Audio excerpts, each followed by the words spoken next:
talk is based on joint work with Alan Borel on an article with the same name that was recently accepted and will be published in the American Mathematical Monthly pretty soon.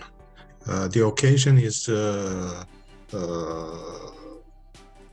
Pi Day, which is coming pretty soon, and the 10th anniversary of the College of Science and Health.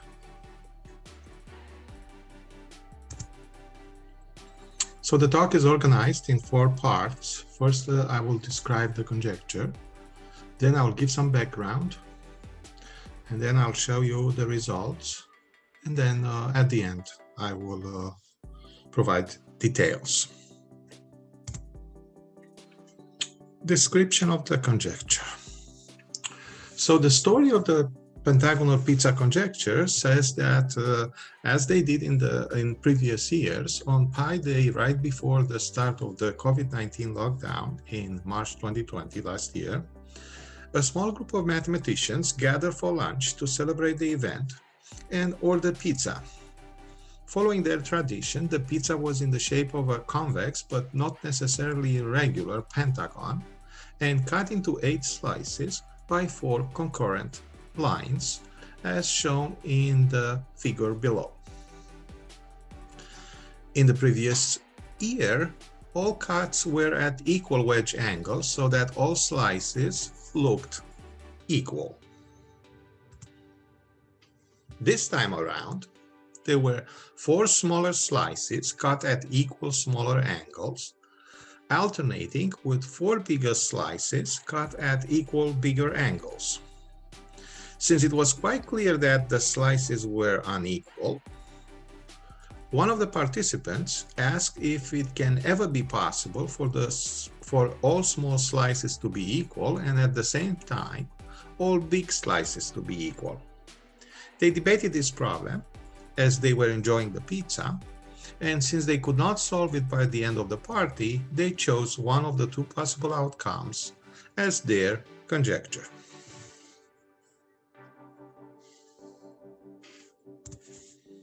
Right, before I state the conjecture, let's analyze the picture a little bit.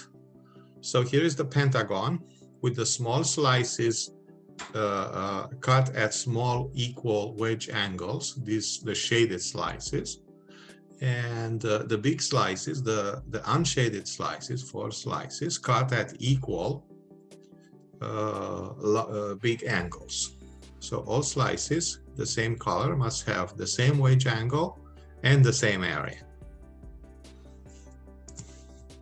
Here's the statement of the pentagonal pizza conjecture.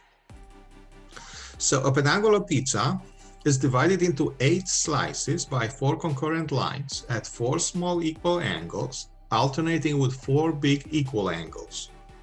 Then it is impossible for all small slices to have the same size and all big slices to also have the same size. Here, the size of a slice is measured by its area. There is also a perimeter version of the pentagonal pizza conjecture predicting the same outcome when the size of a slice is measured by the part of the perimeter taken by the slice, namely the length of the crust.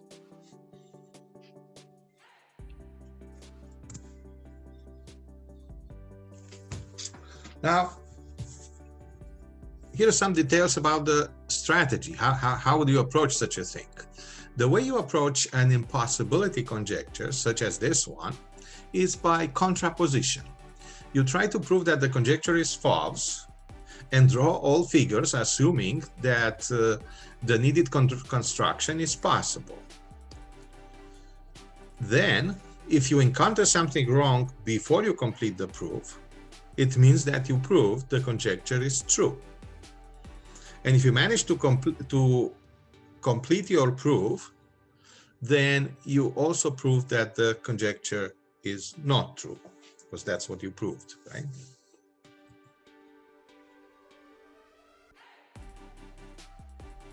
Right, you prove that the conjecture is not true means the construction is possible, and all figures reflect that the conjecture is possible. Good. Some background. If you look at the picture, each line cut separates the pizza in two regions, and each region has two small slices and two big slices.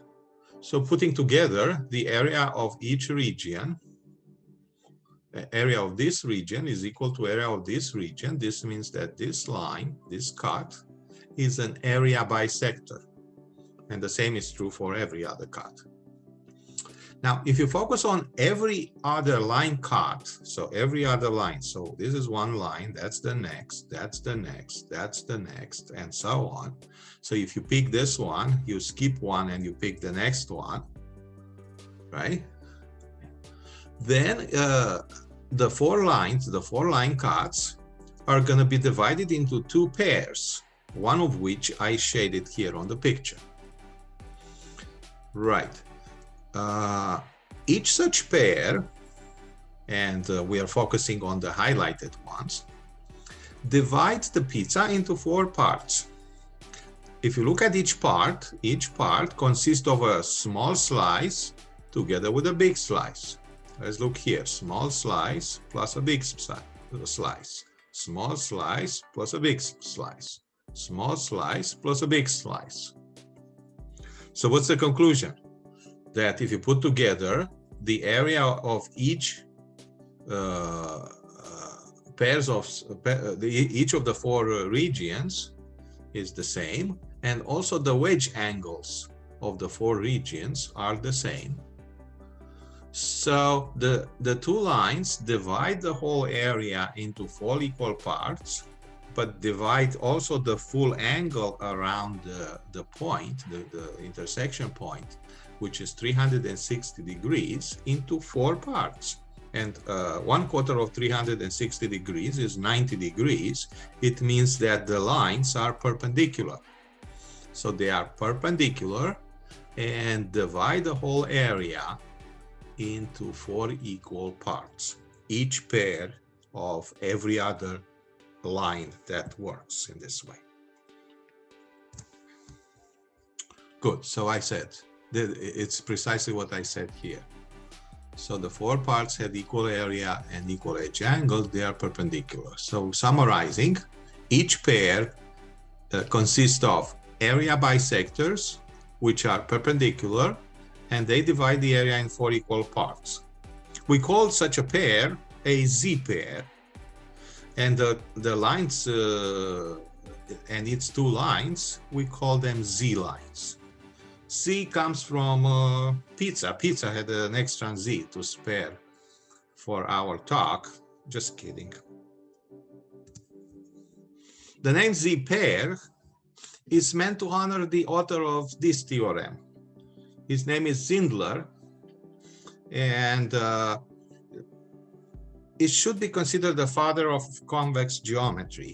This theorem is the first theorem of convex geometry, practically the first result in the area of convex geometry.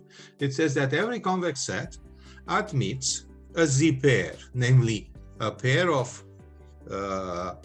perpendicular lines that divide the area into four equal parts. We call it Z-pair. Alan Borel and myself, in one of our articles, well, in this article, we call them Zindler pairs, but the theorem is due to Zindler. Now, the pentagonal pizza conjecture translates into the language of Z-pairs as follows. In each pentagon, there are no two Z-pairs passing through the same point. Okay? Because when you have two Z-pairs, you're going to see that the areas alternate, right? They each pair determine equal areas. So when you put them on top of each other, the areas of the 8 slices will have to alternate. Some results. Well, all results. So the results in our paper can be summarized in the following theorem. the pentagonal pizza conjecture has an answer for the following pizza shapes. For circles, if the pizza is circular, the conjecture is not true. For non-circular ellipses, it is true. For triangles, it is true. For squares, it is not true. For the remaining quadrilaterals, other than the squares, it is true. And for all polygons with n sides where n is at least 6, is not true. Right? Leaving only the case of the pentagon open. And it's interesting, since there are so many true possibilities as there are untrue. This means it's really interesting to to see what's going on with the pentagon. Some details. Now, for circles and squares, I'm going to put them together. They have two very nice properties. First of all, they have central symmetry. Each of them, they have a center of symmetry. And they also have 90 degrees rotational symmetry. If you rotate about the circle 90 degrees, you get the circle back. And if you rotate the square by 90 degrees about the center, you also get the square back. Now, as far as our area bisecting lines are concerned, every line through the center is an area bisector due to symmetry. Central symmetry, it means that if you draw a line, the area on one side, which is a semicircle, is the same as the area of the other semicircle. Any two perpendicular lines through the center form a z-pair. So you pass through the center. Here is one line, here is another line, right, perpendicular. Why do they divide the area? They divide the area into 4 parts because these 4 parts are equal, congruent, right? They have the same shape, they are the same, right? Due to the 90 degrees rotational symmetry, if you rotate about the center this piece, you end up with the next piece, and then 90 degrees you end up with this one, and then with this one. So any two, the two lines to start with are perpendicular also divide the area into 4 equal pieces. So if any two perpendicular lines through the center form a z-pair, then there are infinitely many such z-pairs. And in particular, there are 2 z-pairs through the center, exactly as we wanted for our construction with 4 slices, 4 small equal slices and 4 big equal slices. So the construction works, therefore the pentagonal pizza conjecture is not true for these 2 shapes. What about triangles and quadrilaterals? In 1972, the solution comes by using a result going back to 1972. So in 1972, Don and Pretty have shown that the area bisecting lines of a triangle are tangents to a triconcave out curve, which is their envelope. This was named area bisecting deltoid by Alan and myself in our paper 3 years ago, together with the perimeter bisecting deltoid, which is the envelope of all perimeter bisecting lines of a triangle, which we studied in that paper. So we invented one of the curves, but we named them both because they were in similar shapes, similar properties to one another. So it was clear that they have to be named in a similar way. We then extended both of them to area and perimeter bisecting deltoids for all convex polygons, not just for triangles, as those 2 were obtained, but for every convex polygon. And in particular, the ones for the non-parallelogram quadrilaterals are also triconcave out. They look like the same like for the triangle. So let me show you the pictures. So this is the curve that was invented by Dunn and Pretty. If you draw the area bisecting lines of a triangle, if you draw many, and these are equally spaced, you can see that somewhere in the middle, this there is a region that is significantly much more dense in lines. You know, the lines are spaced out outside this region, but inside the region, you see they are laced together. There is a reason for that, which I will explain next. So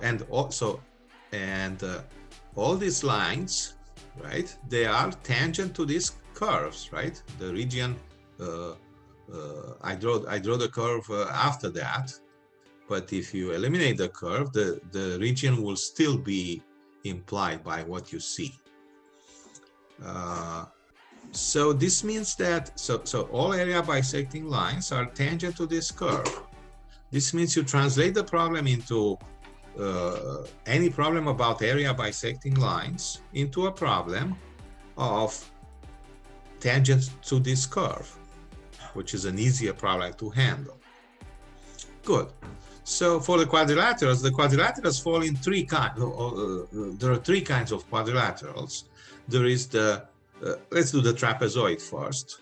The trapezoid has a similar shape deltoid, except that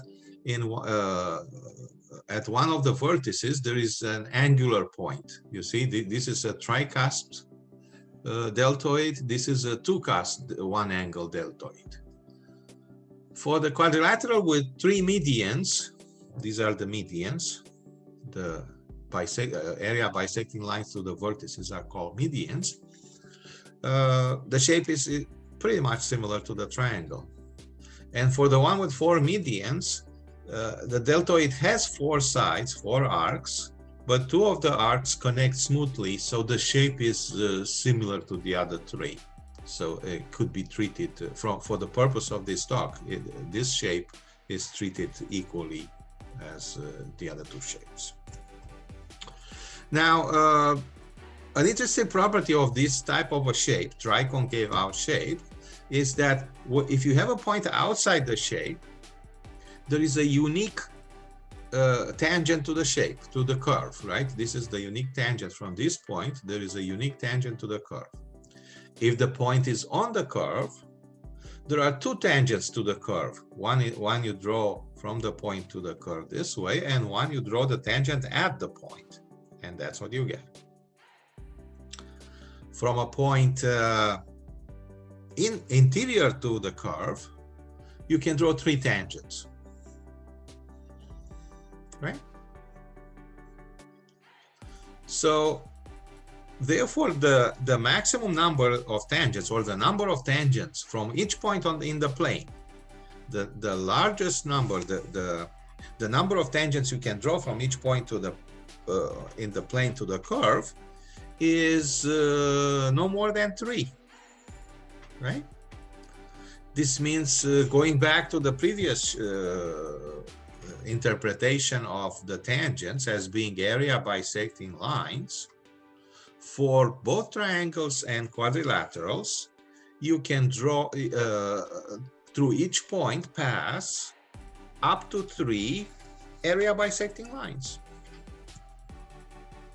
So up to three area bisecting lines through each point in the plane.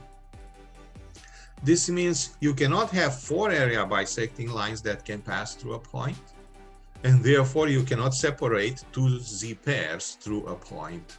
This means the construction, the way it was prescribed by the pentagonal pizza, by the setting of the conjecture, the construction cannot be cut as needed. Therefore, the conjecture is true, because conjecture is an impossibility conjecture. So we prove that the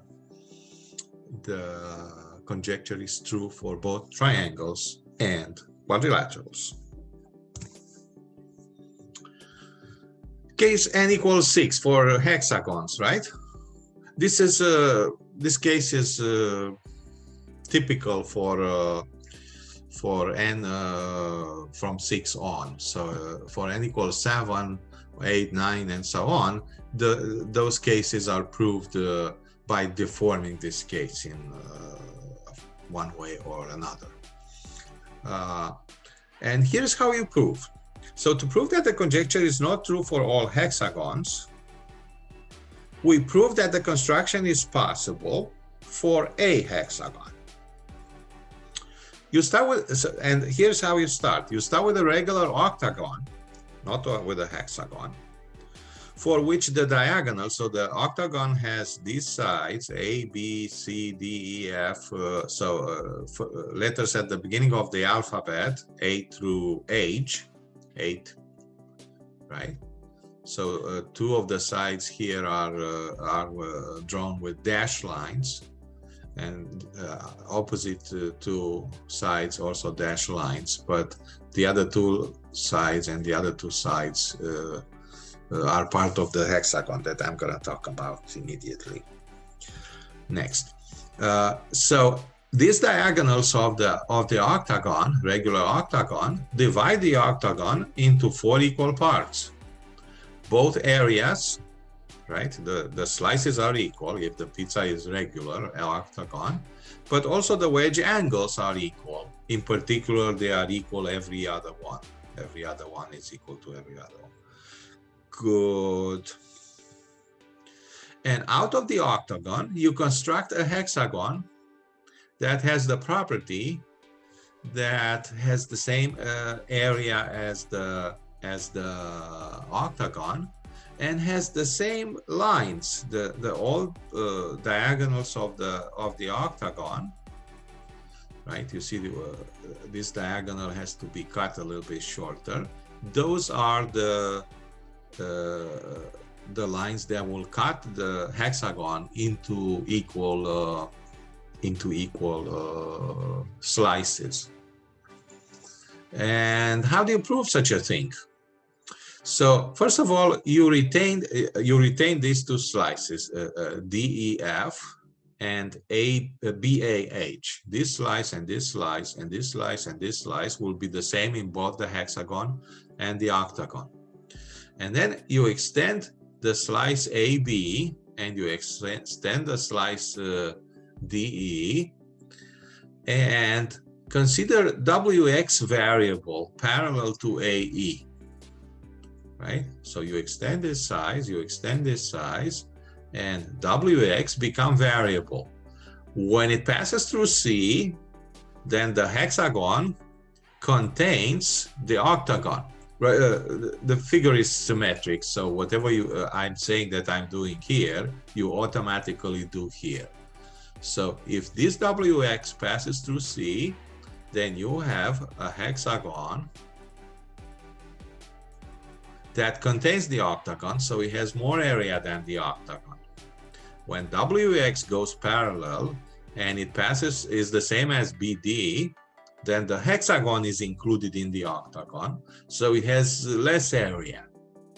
But the movement of WX is continuous, so if you move continuously from more than a number, the area of the octagon, to less than the number, less than the area of the octagon, at some point in time, you're going to reach the area of the octagon, and this is the shape that actually does that. And the effect is that the area in this corner, you see that you add to a slice, is coming from this area, is going to be equal to this area from this corner that comes from the old slice of the octagon. So you cut this, you cut just a corner, you divide it in half, and you give the half to this slice. You get this half to this slice since they have the same area, and that's how you do how you get a hexagon with the same area. And now the old 4 slices are the same, and the new slices will have the same area as the old slices. So the lines, the diagonals of the octagon actually make division of the desired kind. So I proved for n equals 6. Okay, at this point, I invite you whenever the paper will be available if you are interested to read it. There are many more interesting facts in the paper. So here's some bibliography, a couple of related articles. This is the pizza. This is the paper that where we named the two deltoids.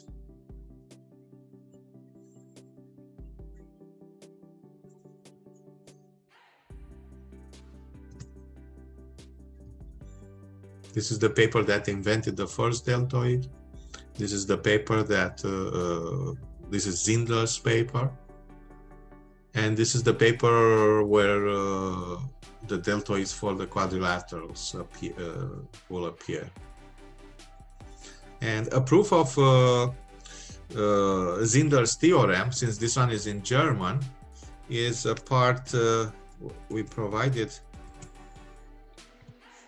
a proof of that in this paper that was accepted in the magazine recently. Thank you very much, everyone. Have a nice Pi day. Bye-bye.